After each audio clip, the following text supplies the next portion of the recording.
Haleluya, puji Tuhan. Selamat sore Bapak Ibu, Saudara sekalian yang hadir dalam ibadah ketiga GPDI Mahanaim Tegal. Dan tentunya saya mengucapkan juga bagi jemaat-jemaat yang mungkin ketika Natal tidak hadir dalam ibadah Natal karena saudara bepergian ke lain tempat. Saya ucapkan selamat hari Natal dan juga tahun baru bagi saudara yang tidak hadir dalam ibadah ketiga di minggu terakhir, di mana kita adakan ibadah jam 10, diakhiri setelah masuk di tahun yang baru. Kiranya berkat Tuhan atas kita sekalian dan kita bersyukur kepada Tuhan.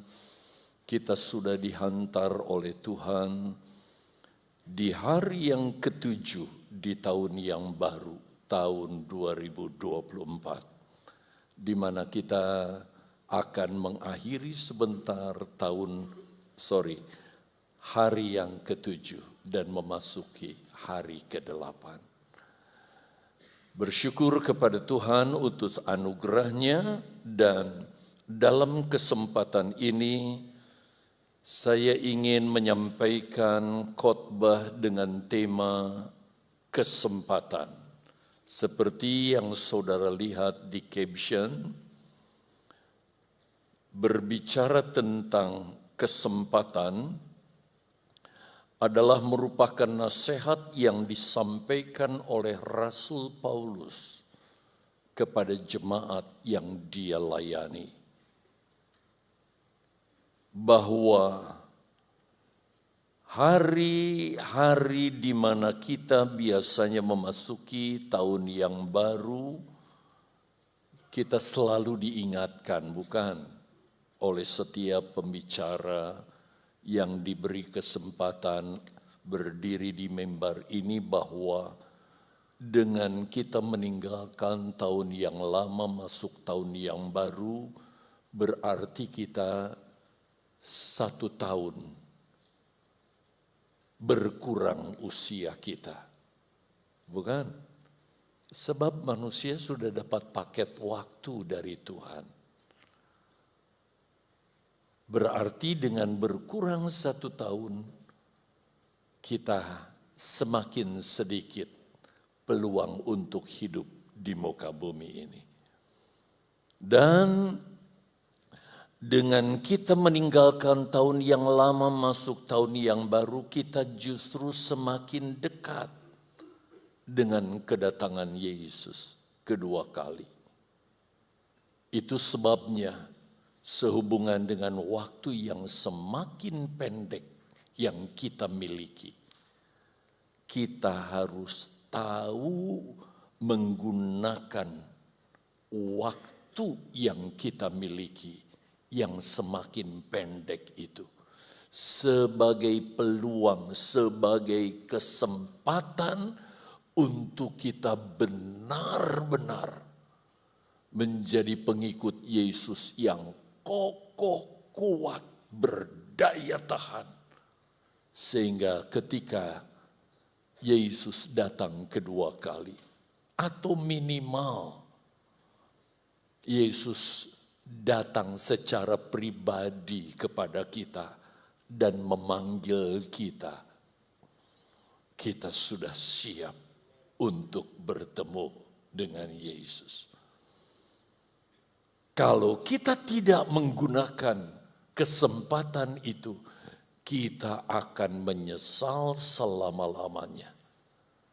Karena waktu yang kita miliki itu kita nggak bisa ulang kembali.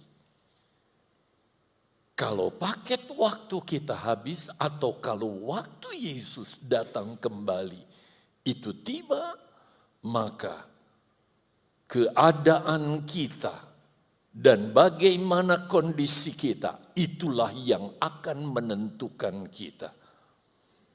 Itu sebabnya perhatikan khotbah dengan tema kesempatan ini.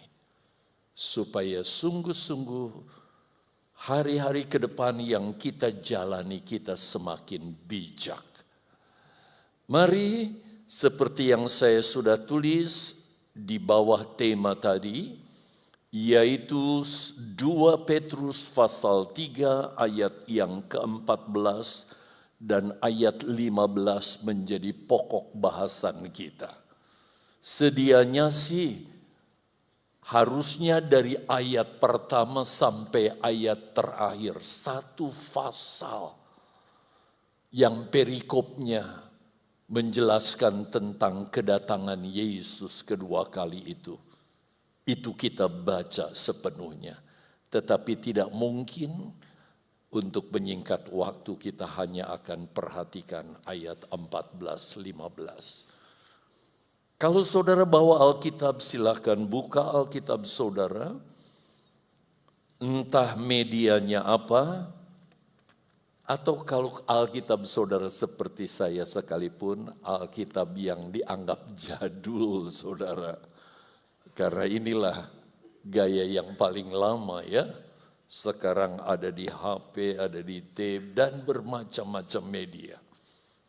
Nggak salah.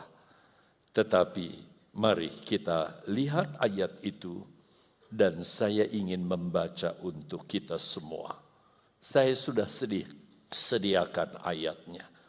Ayat 14 mengatakan begini, sebab itu saudara-saudaraku yang kekasih, sambil menantikan semuanya ini,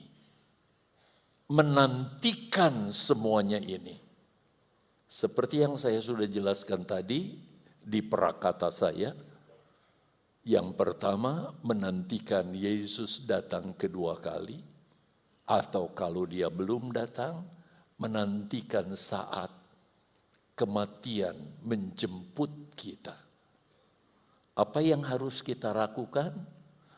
Kamu harus berusaha supaya kamu kedapatan tidak bercacat dan tidak bernoda di hadapannya. Jadi dari ayat 1 saja kita sudah dapat peringatan. Sementara kita menantikan 2 peristiwa yang tidak bisa tidak satu waktu akan kita alami. Kedatangan Yesus atau kematian, kita diminta supaya kita berusaha sehingga kita tidak bercacat dan tidak bernoda di hadapan Tuhan. Bercacat dan bernoda di sini bukan fisik, tetapi tentang hidup kita di hadapan Tuhan.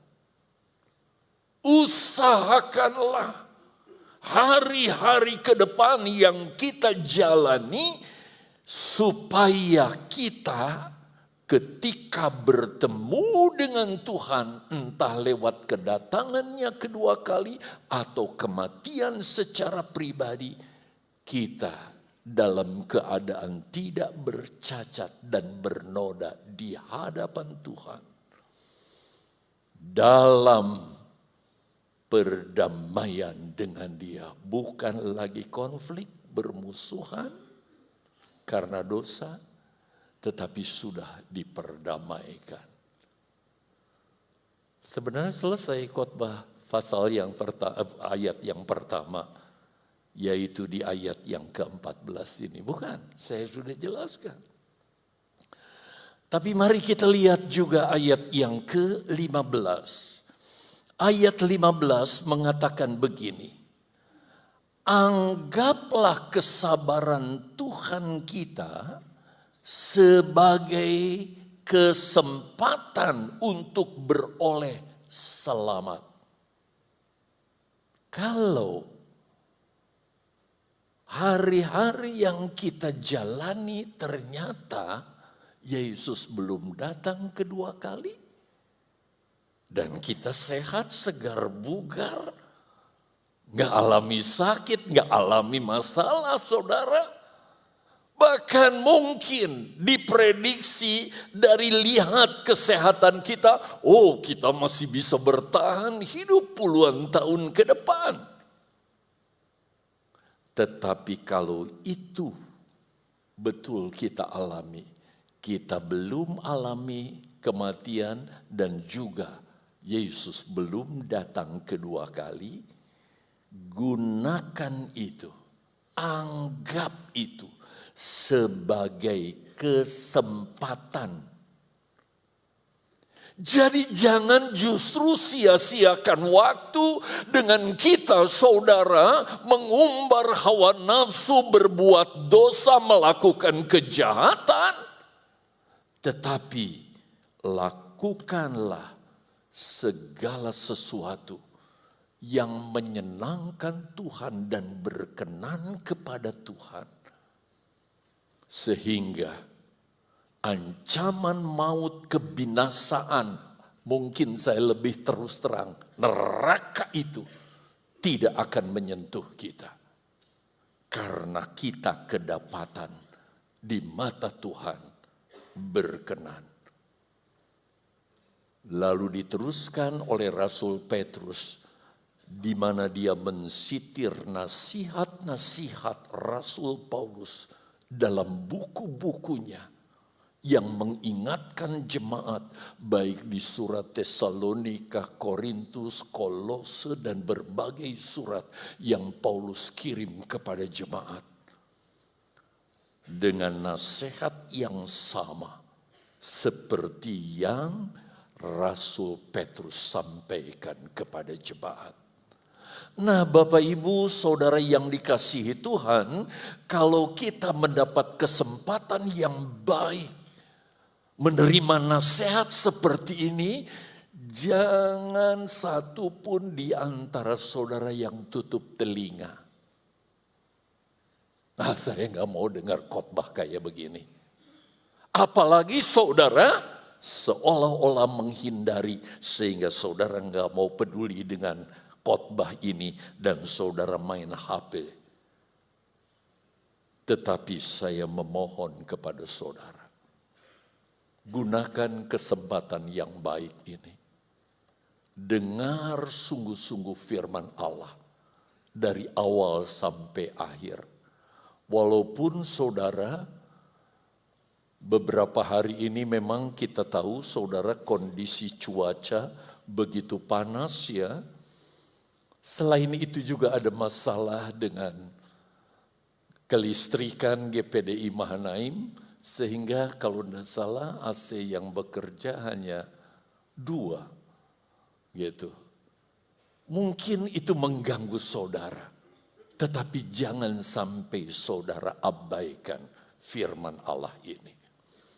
Saya akan mulai dengan pendahuluan. Seperti awal kata saya tadi, saya katakan seharusnya materi yang kita bahas adalah 2 Petrus 3 ayat 1 sampai dengan ayat yang ke-18, ke-16. Satu perikop penuh. Kenapa? Kalau saudara perhatikan dalam 2 Petrus pasal 3 ayat 1 sampai 16, Rasul Paulus sedang membahas tentang kedatangan Yesus kedua kali. Saudara, kalau di sekolah Alkitab spesialisasi ajaran yang saya ajarkan kepada siswa-siswi di tingkat yang pertama adalah eskatologi, tentang kedatangan Yesus kedua kali. Bahkan banyak sekali undangan-undangan yang saya harus, kalau saya terima saudara, jangan-jangan saya jarang berdiri di mimbar ini karena memenuhi undangan. Dan mereka meminta untuk membahas tema tentang eskatologi, tentang kedatangan Yesus. Seperti Rasul Petrus bahkan rasul-rasul lainnya juga menjelaskan hal yang sama kepada jemaat, yaitu tentang kedatangan Yesus kedua kali. Saat di mana Yesus datang untuk dua hal. Perhatikan ke caption. Yang pertama, menghukum orang-orang berdosa. Jadi kalau kita hidup berkenan kepada Tuhan, kapanpun Yesus datang, kita nggak usah takut. Sebab kalau dia datang untuk menghukum orang berdosa. Bukan orang-orang yang percaya, apalagi setia. Seperti saudara sekalian. Dan yang kedua, yang Yesus akan lakukan, lihat ini. Yang kita rindukan dan nantikan, menyelamatkan serta memberi upah atau pahala bagi orang-orang percaya yang turut terlibat melayani Tuhan. Bagaimana dalam pengiringan saudara? Apakah saudara merasa cukup, yang penting saya ke gereja aja, nggak bolos setiap minggu. Tapi saudara nggak ambil bagian dalam melayani Tuhan. Yesus ingin setiap orang percaya. Talenta apapun yang dia terima, entah jumlahnya 5, entah jumlahnya 2 atau 1, kerjakan itu. Karena setelah masanya tiba, Yesus akan datang kedua kali. Bukan hanya untuk menyelamatkan saja, tetapi memberi kepada kita mahkota kemuliaan. Sehingga di dalam sorga nanti kita menempati tata yang mulia di dalam sorga. Gak akan rugi kalau saudara melayani Tuhan sesuai dengan kapasitas yang saudara miliki. Tentu kedatangan Yesus kedua kali bagi orang-orang percaya adalah hal yang sangat menyenangkan, tetapi perlu saudara ketahui bahwa kedatangan Yesus kedua kali itu bukan cerita omong kosong.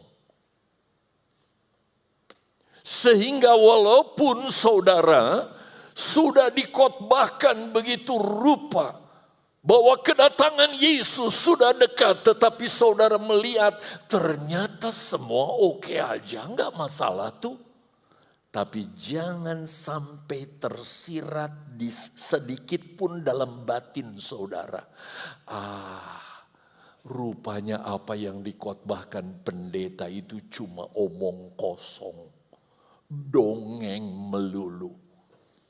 Lain kali kalau dengar khotbah tentang akhir zaman, aku nggak mau lagi. Terlalu susah, dibingungkan dengan khotbah-khotbah seperti itu. Seolah-olah hal kedatangan Yesus bukan sesuatu yang pasti.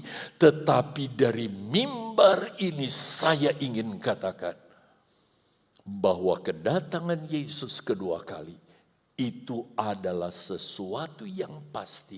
Sepasti bagaimana kita pun akan alami kematian. Demikian pun Yesus akan datang kedua kali. Kenapa saya berkata seperti itu? Saya berkata berdasarkan firman Allah. Kalau saudara punya kesempatan untuk membaca Yohanes pasal 14 ayat yang ketiga, saya tidak membaca sekarang. Karena waktu yang sangat pendek. Tadi saja khotbah saya, saudara, boleh dikata baru 40% terpaksa saya harus cut. Karena waktu yang tidak memungkinkan. Dalam Yohanes 14 ayat yang ketiga dikatakan bahwa Yesus akan datang kedua kali untuk menjemput orang-orang yang percaya. Ini adalah sesuatu yang pasti, yang tidak bisa tidak. Selain itu, Matius pasal 24 ayat 3 sampai 14. Saya tidak memberi referensi dari kitab Wahyu, tapi dari apa yang Yesus katakan di Matius 24 ayat 3 sampai 14. Sebab apa yang Yesus katakan tidak ada satupun yang meleset.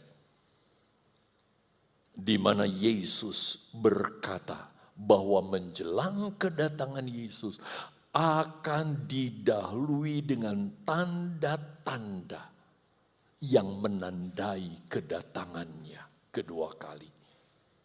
Dan kalau saudara mengerti firman Allah dan mengkonfirmasi apa yang saudara lihat terjadi dengan keadaan alam, keadaan manusia, kondisi keadaan dunia ini, maka saudara konfirmasi itu dengan Alkitab. Sebagian besar yang terjadi sekarang ini adalah menggenapi apa yang Yesus katakan. Kalau saudara lihat kejadian-kejadian, baik peristiwa alam maupun saudara peperangan dan ulah manusia di muka bumi ini, persis seperti apa yang Yesus katakan. Dan tanda-tanda ini selanjutnya akan digenapi sampai Yesus akan turun dari sorga dan menyatakan diri di muka bumi ini. Barulah di situ orang-orang pada kelabakan begitu rupa. Tapi sayang mereka enggak ikuti nasihat Petrus. Biarlah itu membuat kita menggunakan kesempatan untuk memperbaiki kekristenan kita, kerohanian kita. Bapak, Ibu, Saudara yang dikasihi oleh Tuhan, perlu diketahui bahwa tugas kita sebagai orang percaya bukan cuma percaya kepada Yesus dan memberitakan Yesus sebagai juru selamat. Sekali lagi saya katakan itu baik, tetapi kita juga harus mengimani tentang kedatangan Yesus kedua kali dan memberitakan kedatangan Yesus kedua kali itu. Kalau saya lewat khotbah, lewat pelajaran Alkitab, kalau saudara, mungkin saudara bisa bersaksi, menceritakan bagaimana keadaan dunia ini. Bahkan berbagai-bagai cara lainnya yang saudara bisa lakukan lewat kegiatan rohani. Tetapi perhatikan baik-baik, kita juga harus menyikapi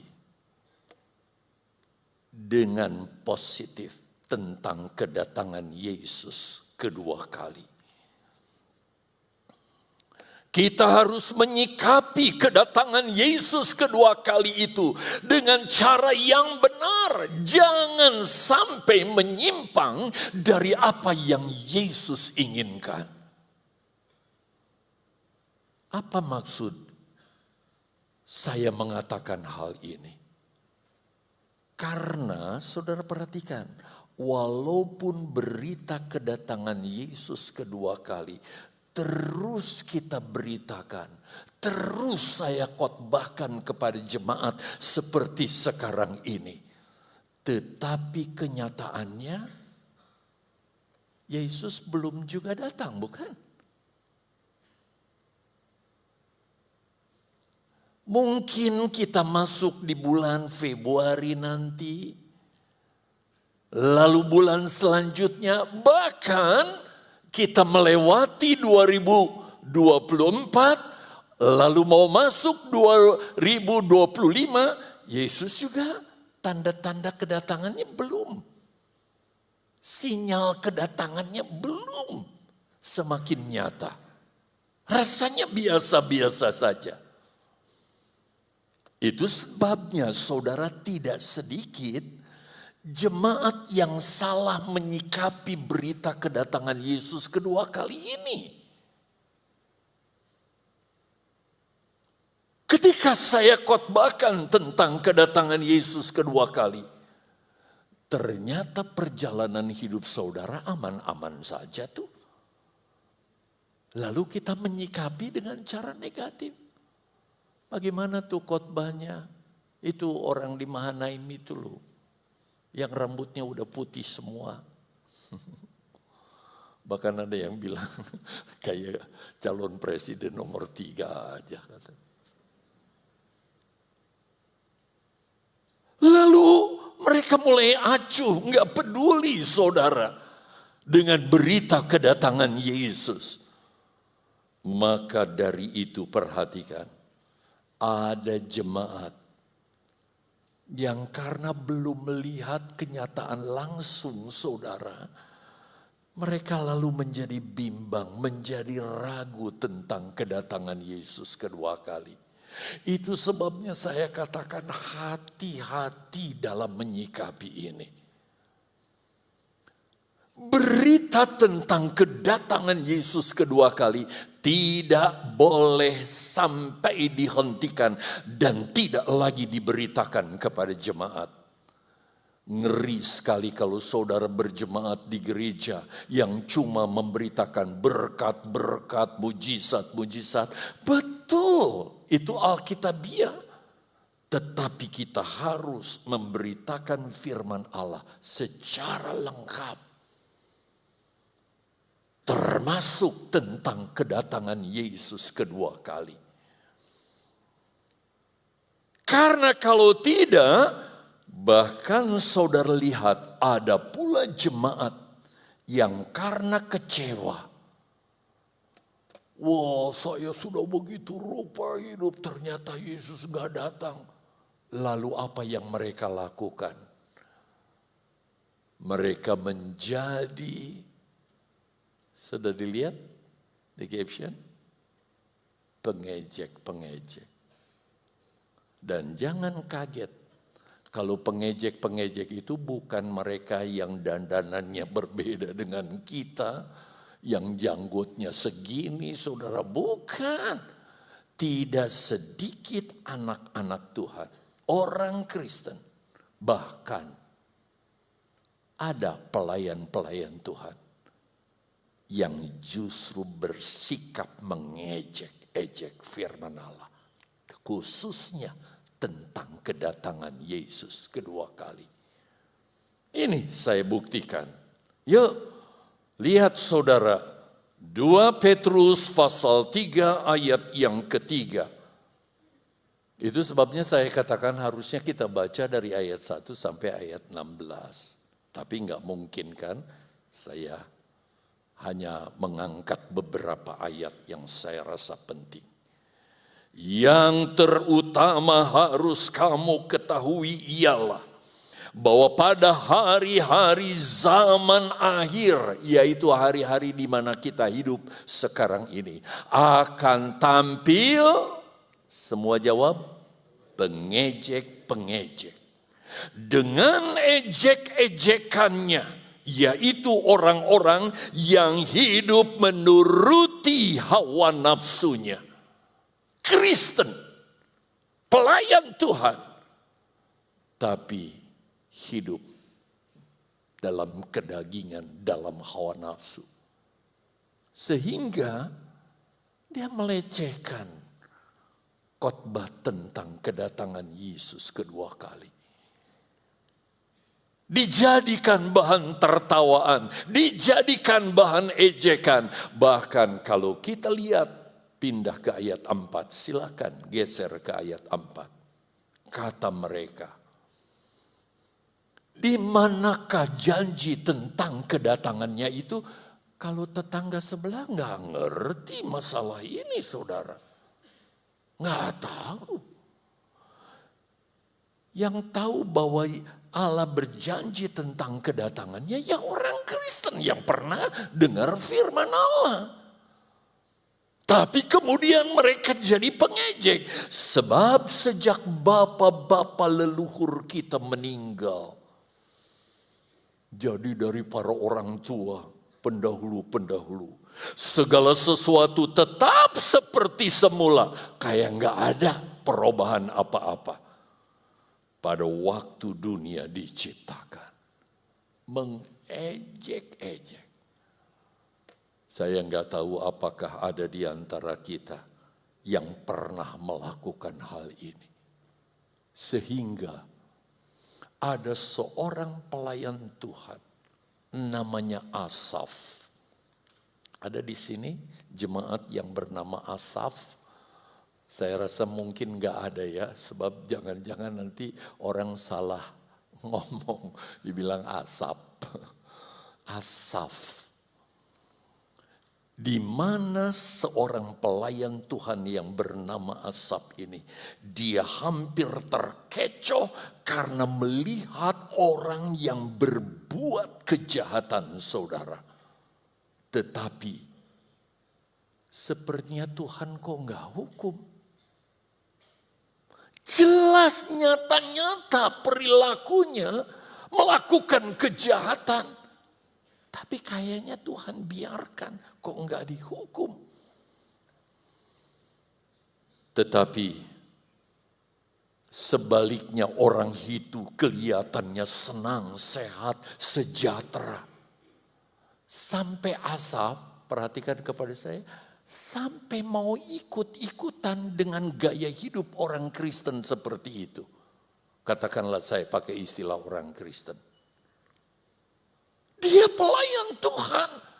Dia hidup kudus berkenan kepada Tuhan. Sebab seorang pelayan Tuhan gak boleh masuk ke dalam bait Allah kalau dia melakukan dosa.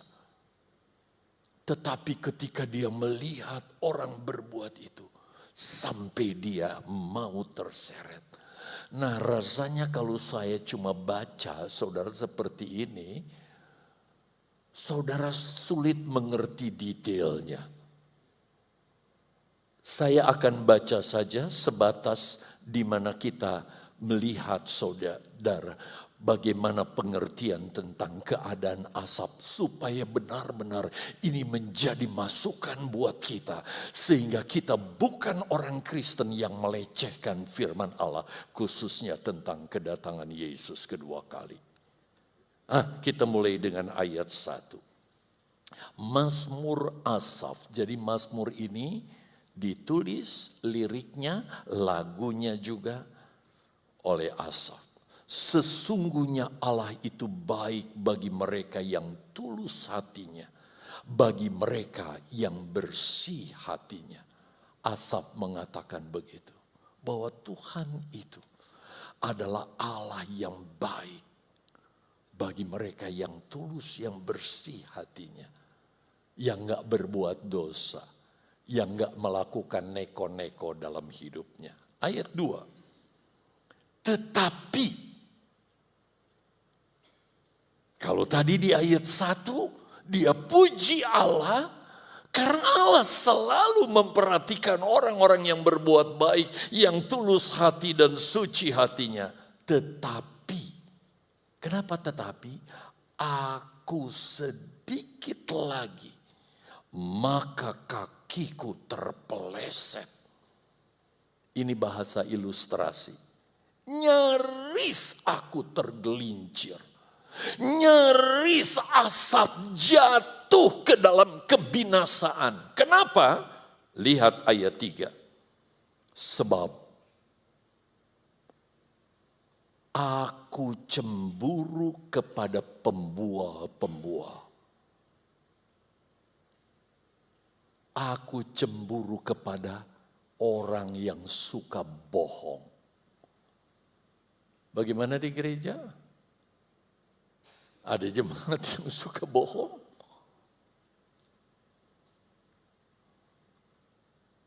Bahkan pelayan Tuhan suka membual, suka berbohong. Kalau aku melihat kemujuran orang-orang fasik melakukan bualan, saudara, kebohongan, tapi aman-aman saja, seolah-olah hidupnya lebih diberkati dengan orang yang hidup suci.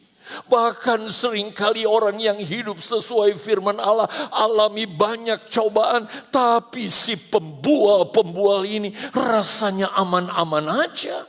Bahkan kalimat berikutnya, kalau aku melihat kemujuran orang fasik, justru orang fasik kelihatannya diberkati begitu rupa. Dipakai dengan istilah mujur. Saudara tahu orang fasik itu apa? Kata fasik artinya tidak mengenal hukum. Tidak mengenal firman Allah. Sehingga perbuatannya serampangan melanggar firman Allah. Tapi mujur seolah-olah diberkati. Kalau begitu aku hidup suci juga percuma, gak ada gunanya. Aku lebih baik ikut fasik aja. Sampai hampir terseret begitu loh. Asaf. Berikutnya. Sebab kesakitan tidak ada pada mereka. Anak Tuhan yang setia justru doakan ini, banyak masalah. Tapi mereka malah sehat, gemuk tubuh mereka. Wow, saudara. Berikutnya 5. Mereka tidak mengalami kesusahan manusia. Tidak mengalami kesusahan jasmani. Dengan lain kata, melimpah berkatnya luar biasa. Dan mereka tidak kena tulah seperti orang lain. Tidak kena malapetaka. Tidak kena masalah. Dengan kesehatannya, dengan keadaannya. 6. Sebab itu mereka berkalungkan kecongkakan dan berpakaian kekerasan. Berkalungkan kecongkatan. Congkaknya gimana? Lu rajin ke gereja, pret, nggak ada gunanya. Nih lihat gua nggak pernah ke gereja juga aku, nggak apa-apa katanya. Dan terbukti nyata seperti itu keadaannya. Asaf sampai merasa lemah, sampai istilahnya dia merasa seolah-olah jatuh, gak berdaya, ingin menjadi pengikut seperti mereka. 7. Karena kegemukan, kesalahan mereka mencolok, hati mereka meluap-luap dengan sangkaan. 8. Mereka menyindir dan mengata-ngatai dengan jahatnya hal pemerasan. Jadi kejam orang ini. Dibicarakan mereka dengan kesombongan. 9. Mereka membuka mulut melawan langit. Dan lidah mereka membual di bumi. Mulut mereka melawan langit. Ini bahasa analogi. Siapa di belakang langit? Yesus atau Tuhan. Allah dilawan, saudara. Dan perhatikan, jangan heran. Ini juga dilakukan oleh anak-anak Tuhan yang tidak sungguh-sungguh dalam pengiringan mereka kepada Yesus. Sehingga menjadi pengejek-pengejek. 10. Sebab itu orang-orang berbalik kepada mereka. Orang-orang jadi ikut. Gereja saudara ditinggalkan karena menganggap, wah nggak ada apa-apanya di gereja itu. Nggak usah didengar lagi. Lalu orang-orang seperti inilah yang mereka ikuti. Itu sebabnya jangan heran saudara. Ada orang-orang yang di mimbar ini bukan kebenaran firman Allah yang disampaikan, tapi bualan-bualan aja yang disampaikan. Berbalik kepada mereka, mendapatkan mereka seperti air yang berlimpah-limpah. Wow, orang ikut mereka. 11. Dan mereka berkata, bagaimana Allah tahu hal itu? Apakah pengetahuan pada yang maha tinggi? Aduh, dilecehkan. Apa Tuhan tahu kalau saya berbuat selingkuh, berbuat ini, berbuat curang, berbuat yang jahat? Dilecehkan Tuhan begitu rupa.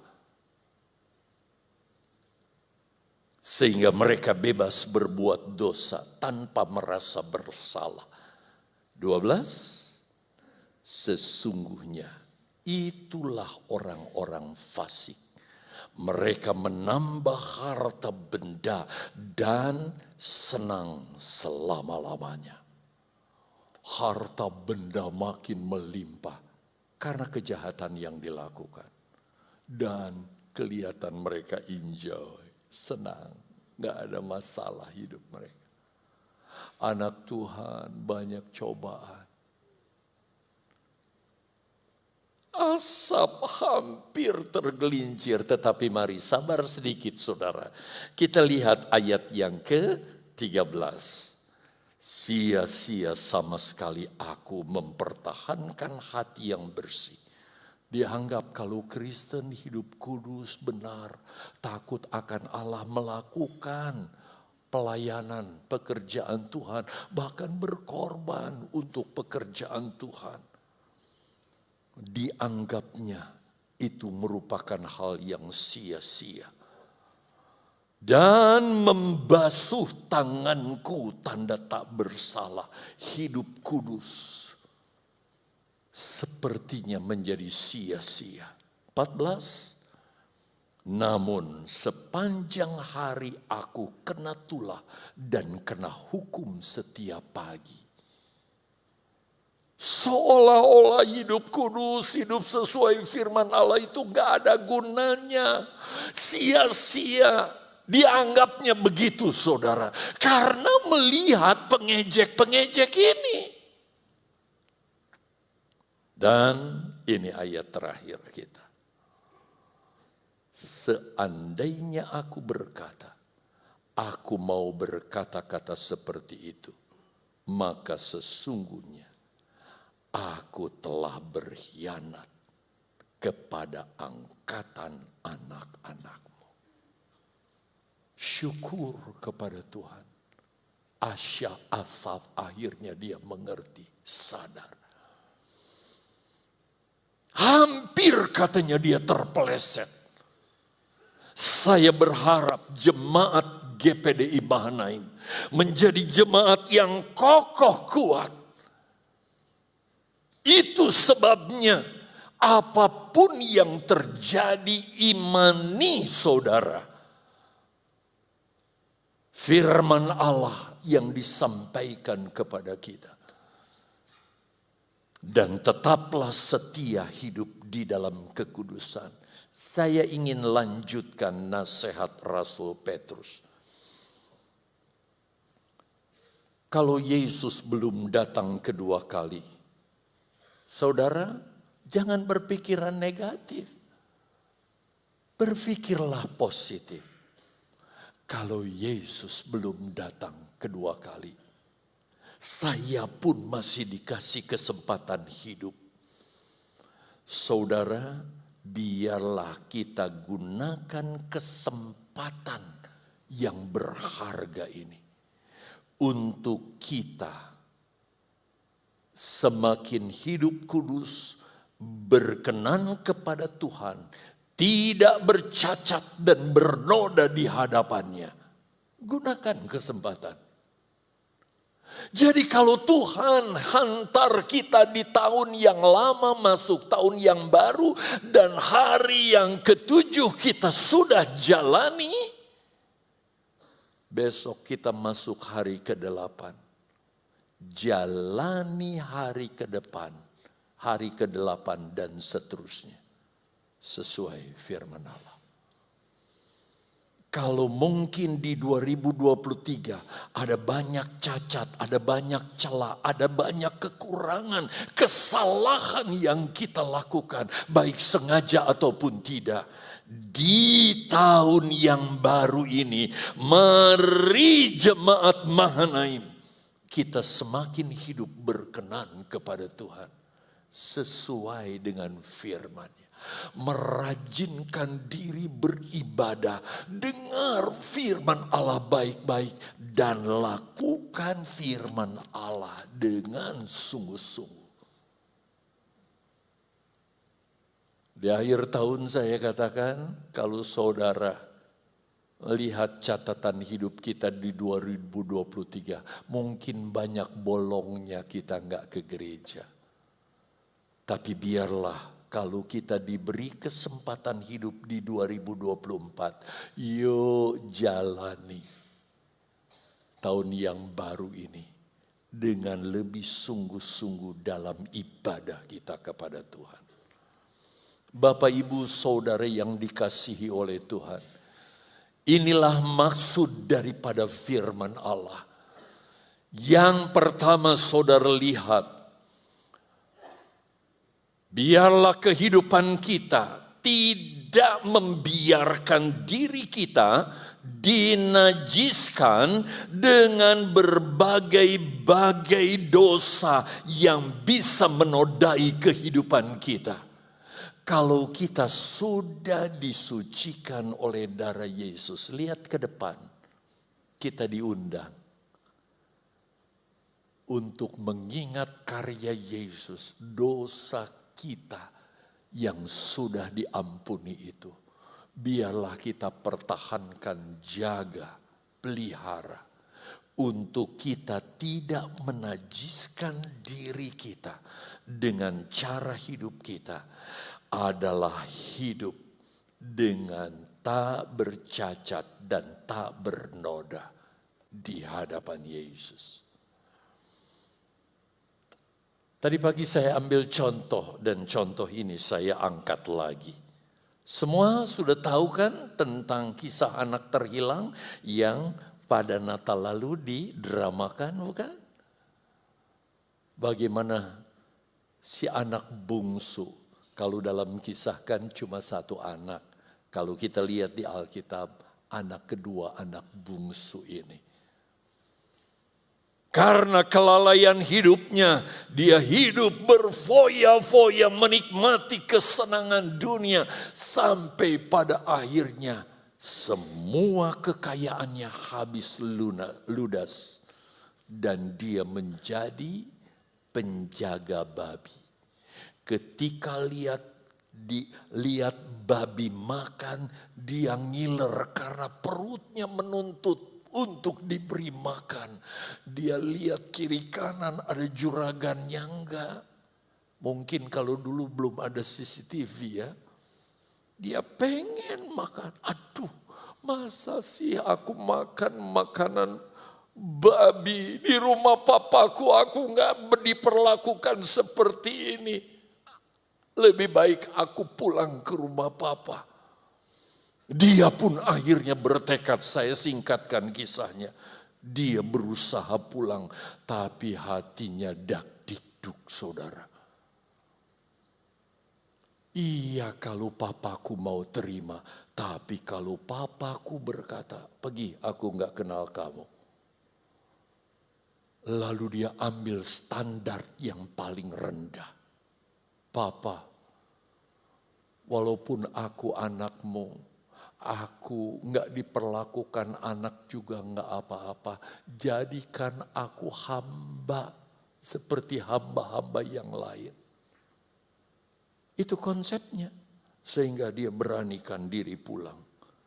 Tetapi ketika papanya melihat dia, betapa mengejutkan. Bukan dia yang lari mendatangi papanya, papanya yang lari mendatangi dia. Anakku, tetap dipanggil anak. Pakaikan jubah yang baru, pakaikan kasut yang baru, mana cincin, kenakan cincin. Statusnya tidak hilang, bahkan dibuatkan pesta. Lihat catatan di bawah. Apakah kira-kira anak ini satu waktu berkata, aku kangen, pengen lihat kandang babi, mau cicipi makanan babi? Kira-kira begitu? Ingat aja dibilang, ini orang Kristen. Kalau dia menyadari karya penebusan Bapa lewat Yesus di atas kayu salib, dia tidak akan pernah ingin kembali kepada hidup yang lama, apalagi jadi pengejek-pengejek. Itu sebabnya kalau Yesus belum datang, tema khotbah kesempatan. Gunakan kesempatan untuk kita lebih hidup kudus dan berkenan kepada Tuhan. Dan yang kedua, firman Allah mengingatkan kita bahwa kita dituntut menjadi sempurna seperti Yesus.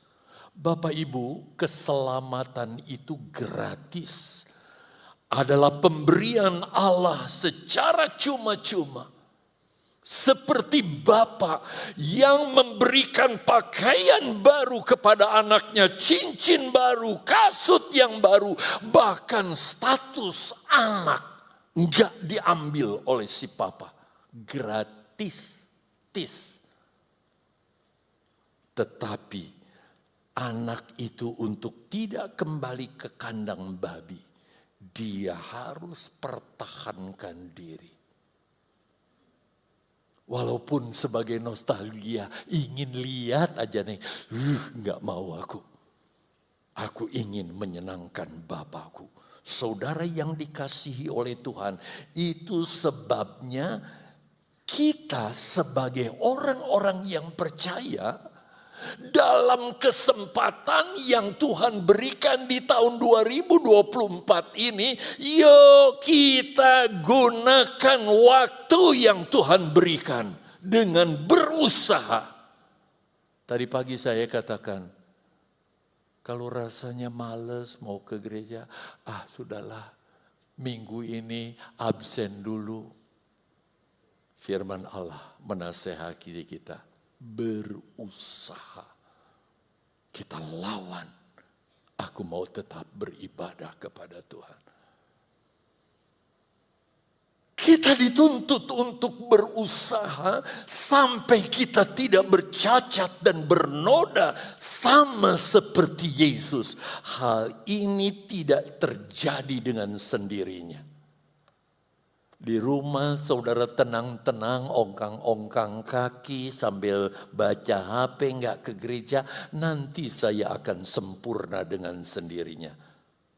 Saudara akan tetap dalam poin 0. Tapi harus ada usaha di dalam diri kita. Menuntut usaha, kesungguhan kita melakukan semua apa yang Yesus inginkan. Jadi jangan kalau Yesus belum datang kita tanggapi secara negatif. Jadikan ini sebagai hal yang positif. Terima kasih Tuhan, Engkau memberikan kesempatan kepadaku untuk aku memperbaiki diriku. Semakin berkenan kepada Tuhan. Harusnya 2024 kita semakin naik. Semakin berkenan, semakin menyenangkan Tuhan. Nah, apakah kehendak Tuhan? Saya harus cepat ini. Apakah kehendak Tuhan?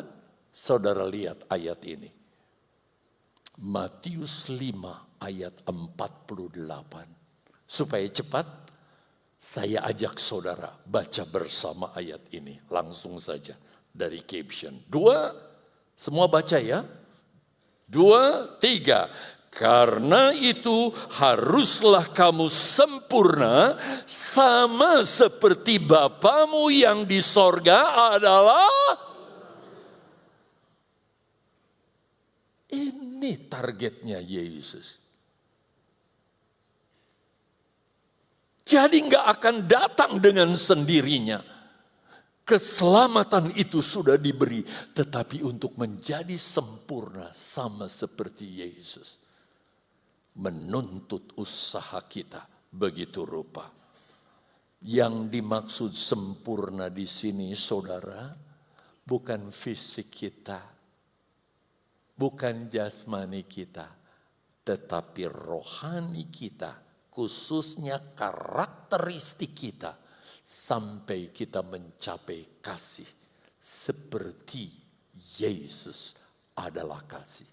Sebab dalam 1 Yohanes sudah dijelaskan bahwa Yesus adalah kasih.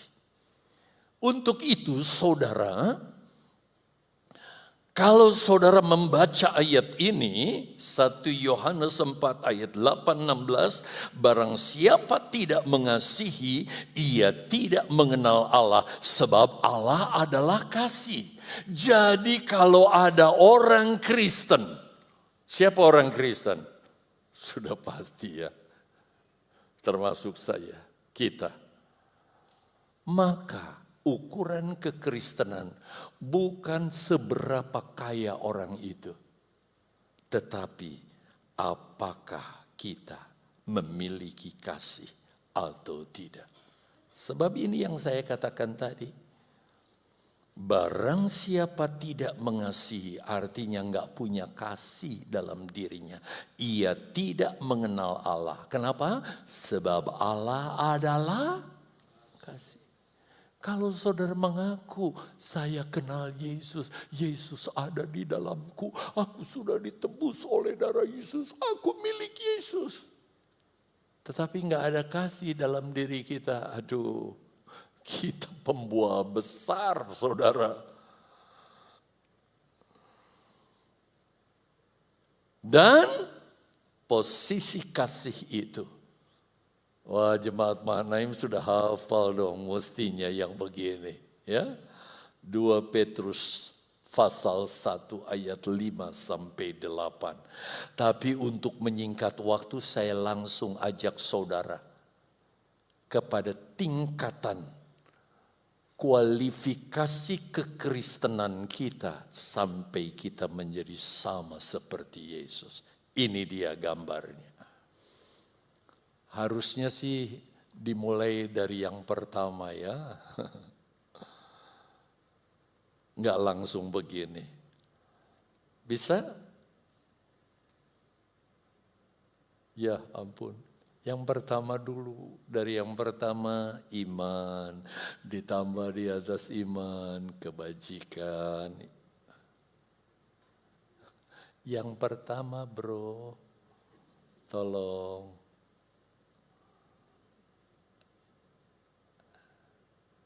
Ya ampun. Oke dah. Saya harus ikuti apa maunya dia ya. Jadi tingkat kekristenan, saudara saya enggak karang-karang ini ya saudara ya. Tapi sudahlah. Sudah. Nah saudara, kita memulai kekristenan dengan beriman kepada Yesus. Fatalkan kalau saudara ada gereja dan saudara di jemaat itu yang mengajarkan saudara sekali selamat tetap selamat, artinya cukup beriman. Sesudah beriman enggak ke gereja juga enggak apa-apa. Wah, fatal banget. Ada loh gereja kayak begini. Dan gereja setiap hari yang khotbahnya saudara berkat begitu aja. Tetapi ada tanggung jawab kita mengusahakan setelah kita beriman, kita jadi orang yang beriman yang menambahkan dalam kekristenan buah kebajikan. Saudara, orang dapat mengenal, oh orang ini kasihnya terlihat lewat kebajikan yang dibuatnya. Dan selain itu menambahkan lagi apa katanya? Pengetahuan. Dia mengerti firman Allah. Itu sebabnya dia rajin ke gereja. Dan di gereja dia dengar firman Allah dengan sebaik-baiknya. Bahkan kalau zaman saya dulu kanak-kanak saudara. Punya catatan dari tahun ke tahun saudara. Tentang khotbah gembala. Wow, luar biasa. Menambahkan kepada pengetahuan firman Allah. Sehingga kita nggak gampang dikecoh. Nggak seperti asap yang hampir terseret saudara. Kita punya penguasaan diri. Penguasaan emosi. Penguasaan keinginan daging. Daging ini melekat dengan kita saudara. Keinginan hawa nafsu ada dalam diri kita. Tapi kita bisa kalahkan karena penguasaan diri. Oleh karena firman Allah dan Roh Kudus dalam hidup kita. Menambahkan lagi atas penguasaan diri. Ketekunan. Jadi jemaat yang tekun. Rajin dalam beribadah. Di atas ketekunan. Di atas ketekunan. Kesalehan. Kristianos. Dia enggak hanya saudara sekedar menjalani kekristenan. Tetapi tapak demi tapak kebenaran firman Allah. Dia lakukan secara presisi. Enggak sembrono tapi benar-benar melakukannya. Sampai akhirnya kasih Kristus mulai kelihatan di dalam dirinya dengan mengasihi saudara seiman, kasih pilia. Sebab mustahil saudara bisa mengasihi semua orang apalagi musuh kalau yang kita lihat saja kita nggak bisa kasihi. Dan puncaknya kita memiliki kasih ilahi. Kasih kepada semua orang. Kalau di Petrus dikatakan demikian. Posisi Yesus di mana? Ini dia posisi Yesus. Kita di mana? Sebagai orang beriman. Mungkin ada yang sudah sampai tingkat berapa? Saudara yang tahu. Saya nggak bisa menilai. Kecuali itu terlihat dari ekspresi buah yang kita hasilkan. Tidak bisa tidak, kita harus berusaha menambahkan kekristenan kita. Silahkan. Kira-kira kita sudah di sini? Enggak cukup. Kita harus tambahkan lagi. Puas sampai di sini kekristenan saudara? Tidak cukup. Kita harus tambahkan lagi. Setelah kita bisa menguasai emosi, menguasai diri, menguasai hawa nafsu. Sehingga kita tetap hidup kudus. Kita harus tambahkan lagi kepada ketekunan. Kepada ketekunan kesalehan. Dan kita praktekkan dalam kekristenan kita. Setiap hari mengasihi saudara seiman. Kalau saudara bisa lakukan itu berarti di rumah tangga saudara mengasihi keluarga, saudara, family. Sebab gak mungkin keluar tidak memulai dari diri kita kepada istri, kepada lingkungan dalam rumah tangga. Sampai akhirnya kita menjadi sama seperti Yesus. Tuhan Yesus memberkati saudara sekalian. Terima kasih buat atensi saudara. Terima kasih. Tetapi satu hal yang patut kita lakukan. Praktekkan ini. Saya sekali lagi katakan saya khotbah baru 40% dari materi yang saya siapkan. Siapa tahu di lain kesempatan kita akan teruskan hal ini. Kita nyanyikan sebuah nyanyian, saudara. Nyanyian yang menjadi kerinduan saya, dan biarlah ini juga jadi kerinduan di dalam hati saudara sekalian, di mana kita ingin ya menjadi orang-orang Kristen yang menghidupi kebenaran firman Allah dalam kehidupan kita, sehingga kita menjadi orang yang semakin berkenan di hadapan Tuhan.